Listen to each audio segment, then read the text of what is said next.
right here. That is Don Gutteridge as a member of the St. Louis Browns. And this is the room. The room. This is the room that we all love so much because it's got so much stuff about Gutteridge guy stuff. That is Don Gutteridge Jr. playing baseball. He's got a Chicago White Sox uniform on there. And his dad was managing the White Sox. That's a clip out of when Papaw was playing for the Cardinals. And lots of baseballs and all kinds of great stuff. Los Angeles Dodgers. There's Shawnee Boy, and this kind of became the trophy room for our Papaw's life. And there's all kinds of neat stuff in here. And we love it. And all of it started and is still going on here in Pittsburg, Kansas.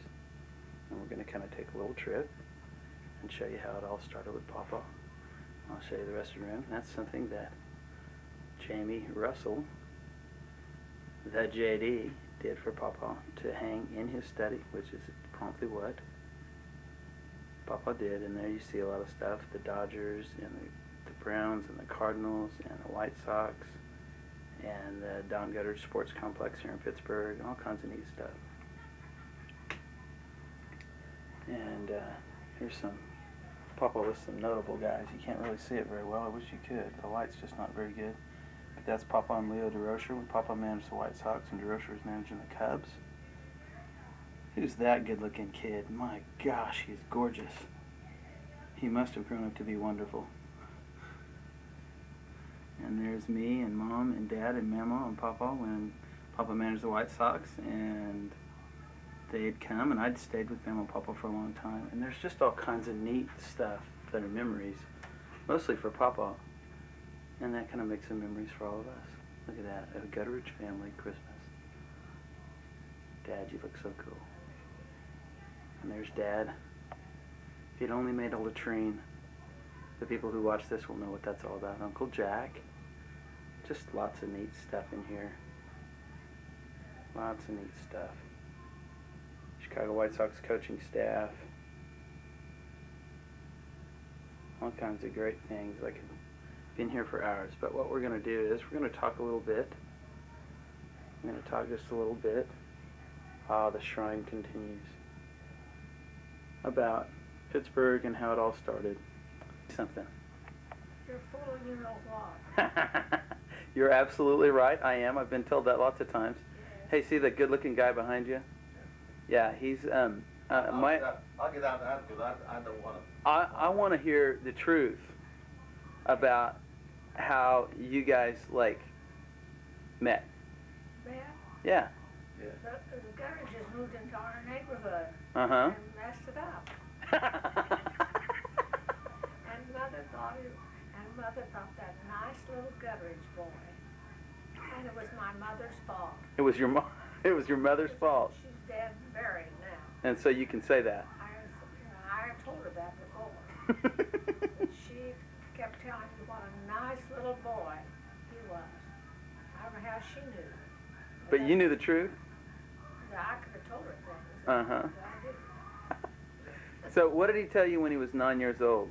He told me that he wasn't going to drink, he wasn't going to smoke, and he was going to play big league baseball.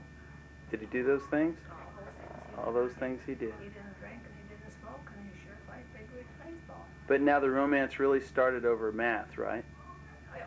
No, not math, over Geometry. geometry. Oh, geometry, was that it? Anyway, the one I never did understand anything about it, still don't. I think it's the dumbest thing I ever heard tell up. But he would come over and give my lessons for me, and then I would send him home. And then you would send him home. Then I'd send him home. But somewhere in there, somehow or another, he got you fooled, right? Well, I get it. Well, I kind of got. My mother was pulling for him all the time. What can you do when you got your mother on your side, on the side of your boyfriend supposed to be? Uh-huh. And so. He was a pretty slick dude, though, wasn't he? Oh, well, he thought he was. You guys were a pretty good-looking couple. I've seen pictures.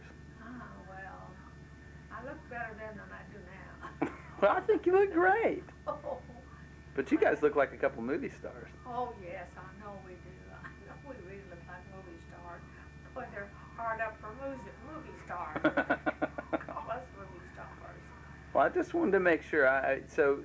They kind of moved in. The property values dropped in the neighborhood, That's right. but he was a sweet guy. Well, he was all right. Yeah. Okay. Mother would let me go to the movies with him.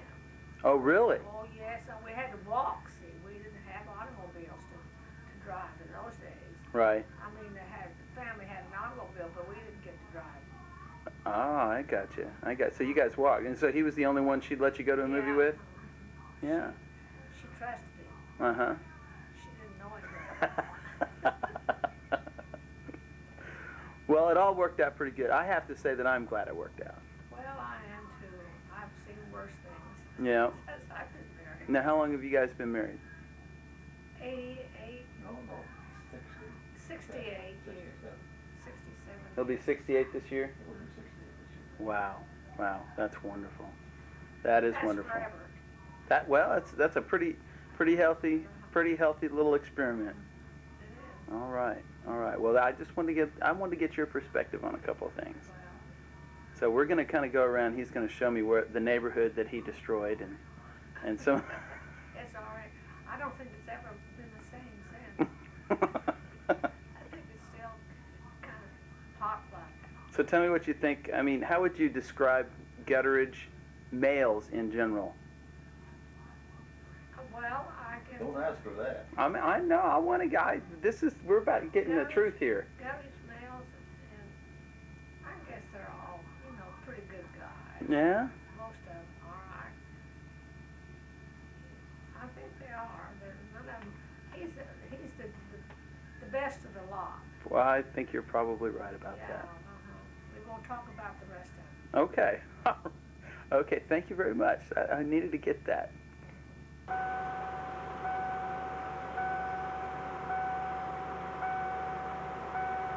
Okay, now That's a house.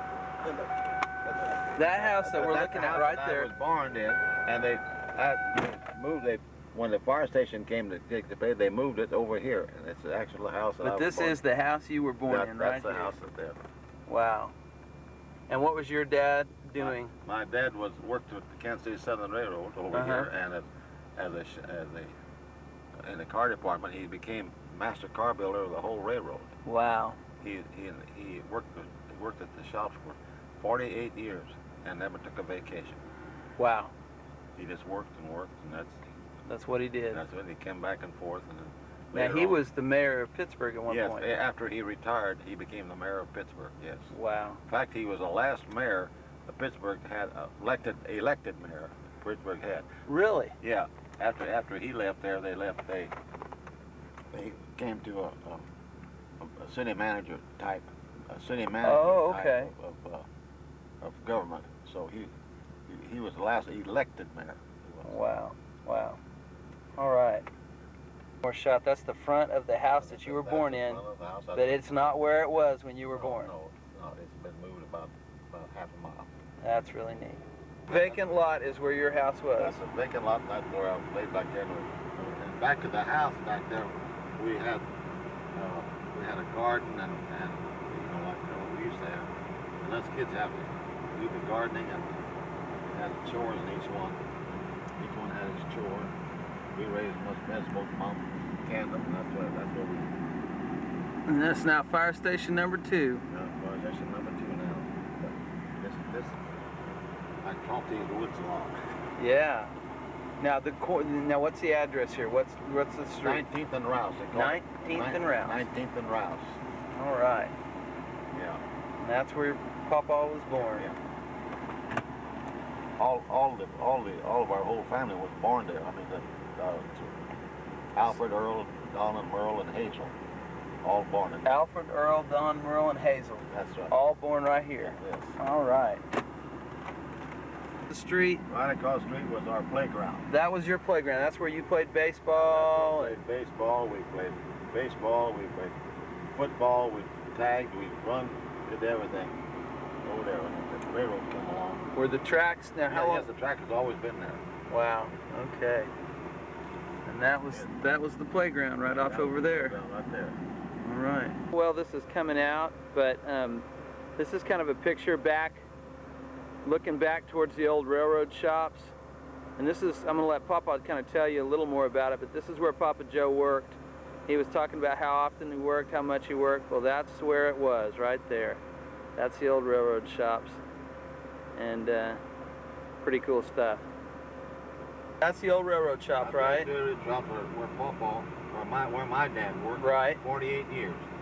And right. He became the general car foreman of the whole railroad.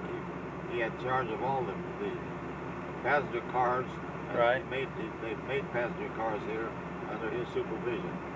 And he was a big shot. He was the whole thing. Now, how many guys were working here at that time? Oh, probably, I would say probably 4,000 to 5,000 people were working. I mean, shops there, because it was a full stop here. They call this a terminal for the Kansas City Southern Railroad. Wow. And the train stopped here, and they changed trains, changed engines, one thing or another. Here they still do a lot. Right. But that's it. Then they repaired all the engines and they built the railroad cars and repaired the railroad cars, did everything. This was what they call a terminal point. Right, right. And so, railroading's pretty important to the Gutteridge family. Yes, right. Then Merle worked for the railroad for a long, long time. Alfred worked there for a long time. Earl and I never did work for the railroad except one year when I came back from playing baseball during the war, and they wanted everybody to get a job. I got a job as a brakeman on the railroad. I run up down here as a brakeman. Dad and Helen didn't like that. They thought I was going to fall off the car and break my leg. Wouldn't have to play baseball like this. but everybody, railroad is our family. Right. All right. Fun thing. Like you can see, there's the railroad place, and the tracks go this way. Now off over in these kind of woods over in here, you can't really see, but there was some interesting folks that lived in there, right, Papa? That's right. They were gypsies and horse traders, and you'd see them come, maybe an old gypsy truck with a wagon and pulling 4 or 5 horses behind me, dragging. Then they'd come in here and trade horses and well, just what gypsies do. They trade and steal. Right. But did they mess with you guys? They never met. We never was bothered 1 minute. They stayed away from us, and we were not bothered 1 bit. And they respected us, and they wouldn't let anybody else respect. They wouldn't let anybody else hurt us either. That's really. But there was a bunch of them, right? Oh yeah. There was. They come and go. You know, they kind of there would be a few a lot one night. The next 3 or 4 weeks they'd move on, and another kind of bunch would come in. And it was they traded, just horse traders is what they were. Right. That's pretty neat. It is. It really was. It was interesting too. Yeah. Now this is the house. This is the first house that Helen and I bought, and when we moved in here, and that's where we brought Don Jr. home from St. Louis. When he was born in St. Louis, we brought him here in this. He lived in this house until he got when he was in college. We had a nice basement downstairs fixed for him, and in the backyard was his. He really had a good time here. Don remembers this house very much. Don Jr. does. But this is our first house, and we were real happy with it. We were real proud of it, but we just kind of outgrew it. Now, what corner is this? This is the corner of 22nd and Elm. 22nd and Elm. And our address was 129 East 22nd. All right.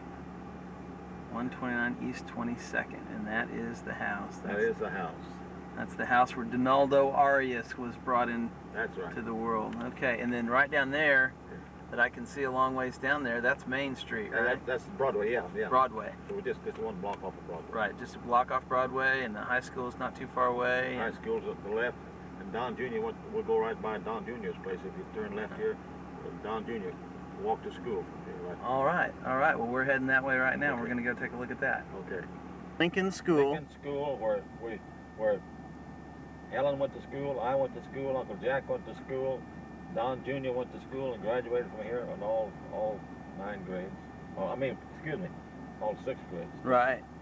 Now this is just 4 blocks, and he just walked here, right? Yeah, he walked to school every day, or you know, once in a while, of course, we'd take him. But I mean, usually he walked back and forth with a bunch of kids that lived up in our neighborhood. Right. And he graduated from there. That's and so great. did Helen, and so did I, and Uncle Jack. Well, our whole family did, really. Wow, that's really neat. Yeah. Just wanted to get a picture of the front of the school. That's where Dad went all the time. House right there. Right there is where Helen and her folks lived. And that's where I courted Helen in. Right. And she lived, and her daddy run. And this garage is torn down, but his garage was right here where this little shed is. But it was a big garage, and that garage originally belonged to the fire station, and that's where they kept their right old. here. That's the fire That's the station fire- right there. That's the old fire station, the back of it. And then this barn that your daddy rented from the city, and that's where they kept the horses. You know, they used to, the horses, was the very first, the horses pulled the fire wagon. There wasn't any motors. Right. So this is really the horse barn of the fire station, and then later on, of course, Sherm made a good garage out of it. Right. That's where he made a living. He worked there for years and years and years. And this house here is where and this house stop right here. Okay. Now, when Helen first moved in, when they first moved into it, this house had gas height lights. Didn't even have electricity here at that time. And her daddy was an electrician, and he wired the house for electricity and put lights in the house, and that's the first light, you know. Wow. That's really. And Kind of see they the lived front here. porch there. I guess Helen lived here practically all of her life until I moved her out of there. So you got her moved out. Yeah. Hold on for a second. I'm gonna jump out real quick and just get a little bit better shot of it. Get more of the house than you do that. That's the house right there. That's kind of the whole house right there where they were. And we're getting ready to see that Papaw lived right over there.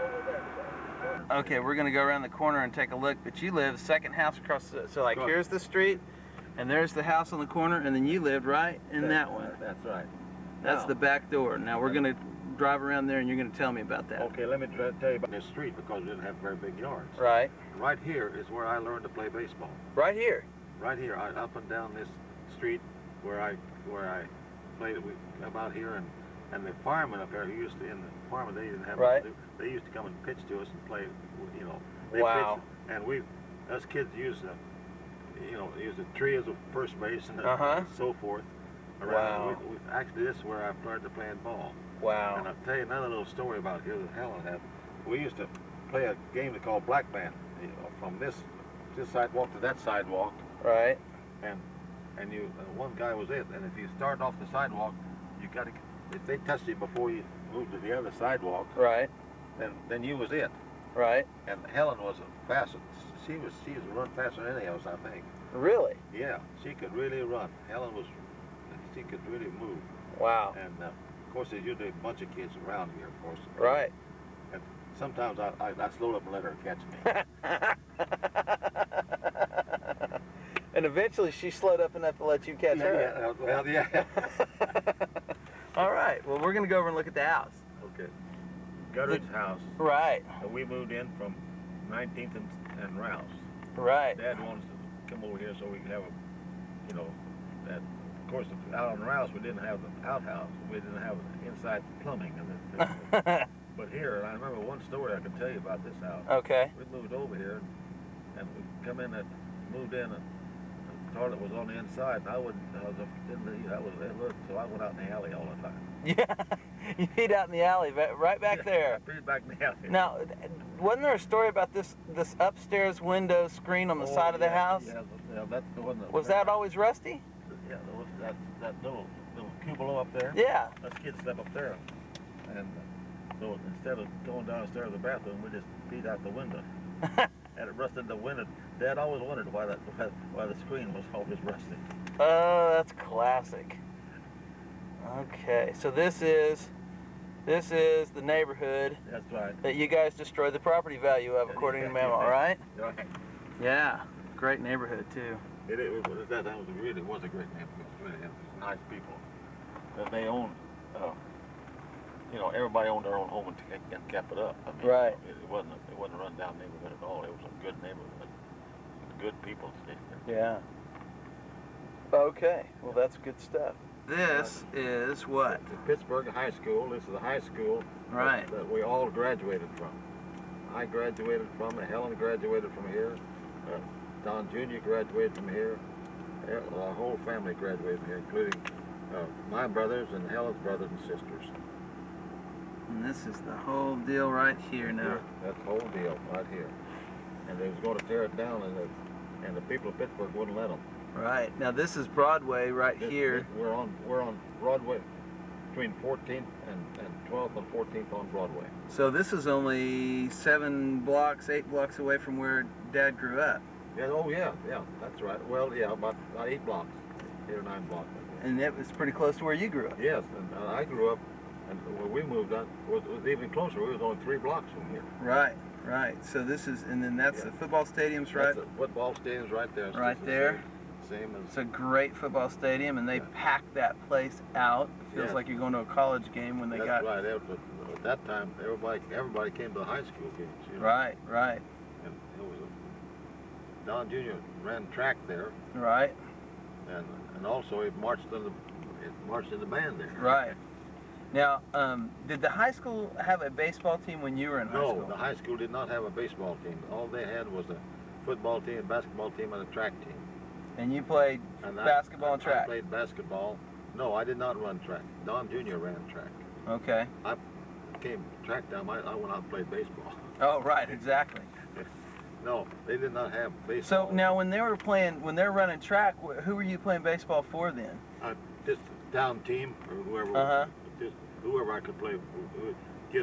Just get kids together to go play. You know. Right. They had no organized play until a little bit later when I was a senior in this high school. Uh-huh. Then I played with the Kansas City Southern shop team. Right. They called it the shop team. And we represented the KCS, and we went up and down the railroad on Saturdays and Sundays and played baseball. They put us on the train, and we could go down the next town or two, get off, play baseball, and they'd come back and pick us up, and we'd come back home. Wow. Now tell me this, before that, who did you play when you played? We played different towns. At that time, every little town around here had a baseball club. Right. There wasn't any other entertainment, and everybody had a baseball club, and we just went out and played. Most town teams had a little old pasture they marked off as a baseball field. Right. And we played baseball on those track teams, on those played baseball out in the prairie. Uh-huh. Right. But there wasn't any organized team. We just called up and said, "Hey, we'll play you this Sunday," and Wow. that was it. Well, I'm going to run by real quick and get one quick shot of the ball field where Dad played Legion baseball. Oh, yes. And then we'll kind of head for the house. Okay. You're looking at Don Gutteridge Sports Complex. The sports complex was named for me about the city of Pittsburgh. And they called it Don Gutteridge Sports. If I'm not mistaken, I think there's 11 softball fields here. Wow. And then, but the sports complex doesn't include the golf course. Didn't include the golf course? No, I mean my name didn't include on the golf course, but it's all one complex. That's basically where I learned how to play golf, by the way. Yeah. Right there. Yeah. First place I ever played that I remember. Yeah. And there's all the ball fields, and they just go on and on and on forever, and there's a lot of activity. They play a lot of softball games here. Oh boy, they play big tournaments here. Mm-hmm. Well, I'm going to turn around, and we're going to go down and see where Dad played. Okay, now this is the ballpark that Dad played most That's of right. all his baseball in. Baseball career was all in this park here. Very cool ballpark, and there's a We car played with coming. American Legion. Uh-huh. And also all of it. All of his baseball was played here. And they've upgraded it just a little bit, but it's the same park. And right there in Second base is where he played. Right, he played second base, and he had a collision with the right fielder one time and played a ball game with a concussion. That's right. Didn't know what was going on. And Floyd Temple was watching that game, I think. That's right. He wound up getting a scholarship to go play at Kansas, right? That's right. All right. Okay. So was he a pretty good ball player? Yes, he was. He was a good ball player. He didn't. He knew how to play because he played. You know, he watched the White Sox play and was on the practice with the White Sox. Right. And he was a good ball player. But I hate to say this, but I think Floyd Temple. kind of ruined him, and he disgusted him with baseball, so he went into law, which turned out to be very good. Right. And then I was a pretty good ball player. Who? Me. Yes, you was a good ball player. You doggone right you was a good ball I player. was a pretty good ball player, but you know what I think? I think that the gene pool has been watered down from generation to generation, and so I'm hoping that maybe, just possibly, Christian will get your genes and not mine, or at least maybe Dad's. Because I think that the skill level's been watered down from generation to generation. Well, anyway, but I hope so too. but you was a good ball player. In fact, you was one of the best high school baseball players around. Well, your record and everything was very good, and you played well. Well, that was because I played well because I had you and Dad teach me how to play. That was what Well, I I played didn't teach you very much. Your dad taught you more than I did. Yeah, he taught me a lot, that's for sure. Okay, well, now we're going to head on to the house. We're heading for the barn. Okay. Okay, Papa. So, we've kind of seen everything around Pittsburgh. So, now, how did you get from playing with the town team to playing professional ball? Well, I played with the town team, and then I played with the KCS team. Right. My dad was boss over there, so I got to play with him. Right. And then when I was playing with the town team, the scout from Joplin came and saw me to play and asked me if I wanted to play professional baseball, and I said, I sure do. Mm-hmm. So he said, okay. That was in August of '31. Right. And he said, you tell him that you could play third base, because I was a second baseman. Right. He said, I said, I will. And Helen took me down and put me on the train, helped me get on the train, and I left. And I got in Lincoln, Nebraska, about 6 o'clock in the afternoon, in the evening.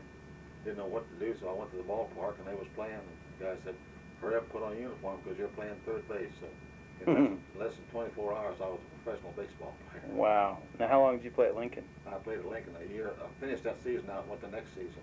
Uh-huh. And I went from there to Houston, Texas, to Columbus, Ohio, to the Cardinals. Now, Mama and you got married at what point? Yeah, no, she came home, I came home, and we got married on October the 16th in 1933. Okay. And And that was after you played with Houston? no, after I played with Lincoln. The second year? Yeah, I took her to Houston the first time. I went, of course, I had to go down spring training and play, and I got an apartment in Houston. And I called her and said, come on down. And here she came on down. A little girl, never been away from home before, getting on a train, coming to Houston. She was scared to death. But then she had a lot of guts. She does what she has to do. She's pretty tough. Yeah, she's tougher than a boot. Well, she kind of have to be, huh? Yeah, it has to be in this family. Uh-huh. But then she came and we had an apartment there. Right. We lived there. Now, they were St. Louis Cardinals Farm Club? Yeah, they were owned by the St. Louis Cardinals, and so was Columbus, Ohio was owned outright by the St. Louis Cardinals. And so you went from Houston to Columbus. Houston to Columbus with the Cardinals. Uh-huh. And then with the Cardinals, you went up, what year? The Cardinals in 1936 through 40. Right. Now, did you go up to the Cardinals from the middle of the season or out of spring training? Middle of the season, middle of 36 season. I went to spring training with the Cardinals. Right. In 1934 and 1935, but I wasn't good enough to finish to play. They sent me out to play. They optioned me out to Houston and Columbus, of course. And then I went up there in 36, and they said, well, you're not quite ready, but we need a little more time, and so do you. So you go out and play at Columbus for a month or two, and then we'll bring you back. And sure enough, they did. I went out to Columbus and had a pretty good year, and I was playing good out there, and they brought me up, and I was with the Cardinals from then on.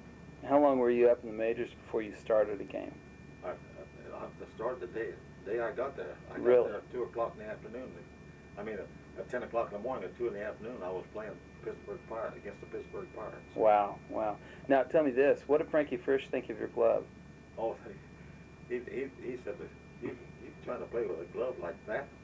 No, he got mad. Well, the story is that and it's a true story, that I happened to be on base when the game was over, and everybody just picked up everything and bring them in. And my glove was laying up on the trunk, package trunk, and he saw that glove. He was mad anyway. We got beaten the ball game. He was mad anyway and said, "Whose damn glove is this?" And he picked up the glove and threw it right out through the window. The trouble is, it lit out in the middle of the street, and a lot of kids was playing. They didn't even pick it up. So that night, next morning early, he called me, and I said, "Oh boy, I'm going from now." And I give the guy the clubhouse boy a quarter to go get my glove. And so he called me up to the room and said, "You got to have good tools in this game." And he pulled out a brand new glove, gave me a brand new glove, and that's the glove I. Wow, that's wonderful. That's wonderful stuff. And then you played with the Cardinals, and then you went out to the West Coast for a while. I went to the West Coast. I went to Sacramento for 1 year. Uh-huh. We were going to quit. Helen and I decided to go quit. If I couldn't play in the major leagues, I wasn't going to play. Right. So Pepper Martin came up and begged me. He said, "I'm going to manage out there, and I need somebody to help me. So why don't you come and help me just 1 year? That's all you. Just give me 1 year, then I won't ask you anymore." So Helen and I decided to go to Sacramento for that 1 year, just to go out there and help Pepper and have a good time in California. We'd never been there before. Right. So we did, and good thing I did, because I had a great year out at Sacramento, and then I was bought by the St. Louis Browns. Bought me. And then you went up in a World Series, and just all kinds of great things happened from there. 2 World Series, Mm-hmm. one with the Browns, one with the Red Sox, and one with the White Sox. And Right. Nice coach. And so this is kind of like Pittsburgh, Kansas. This is sort of the beginning place of everything, and we kind of all think, Josh and Sean and I kind of consider this home. And so my big question is, if your dad were around and he were going to talk to Joseph or Christian or John Caleb or Carter or any of us, what would he say being a Gutteridge man's all about? Well, he said just when you start a job, finish it. If the job's well enough to do, it's well enough to do well. Right. And when you make your mind to do something, do it. Don't slack off.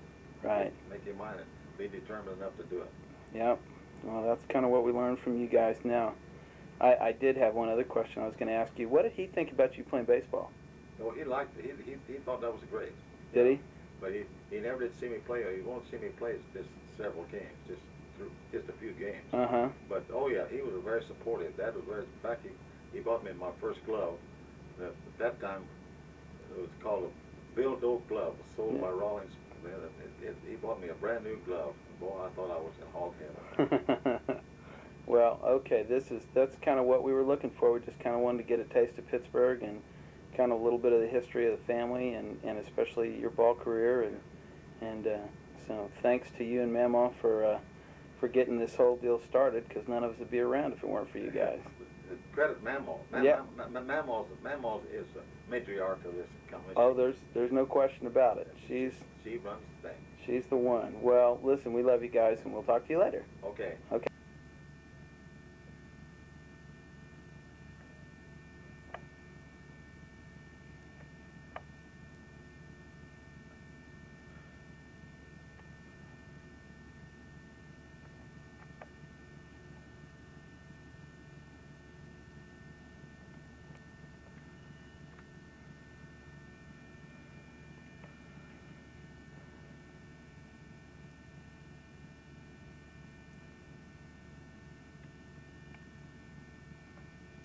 Kansas All-Stars.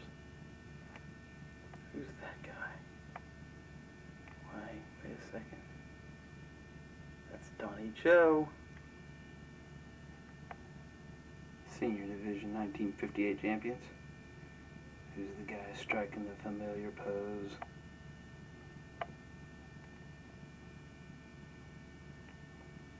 He would one day grow up to be a tremendous litigator. Look at that face.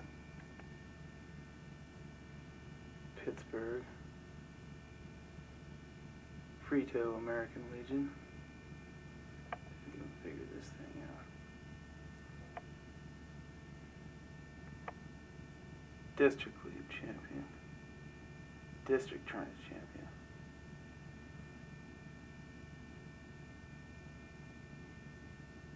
Fourth place, Kansas State.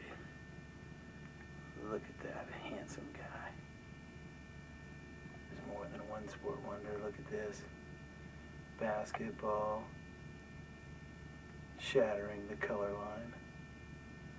Who is it? It's Donnie Joe. University of Kansas.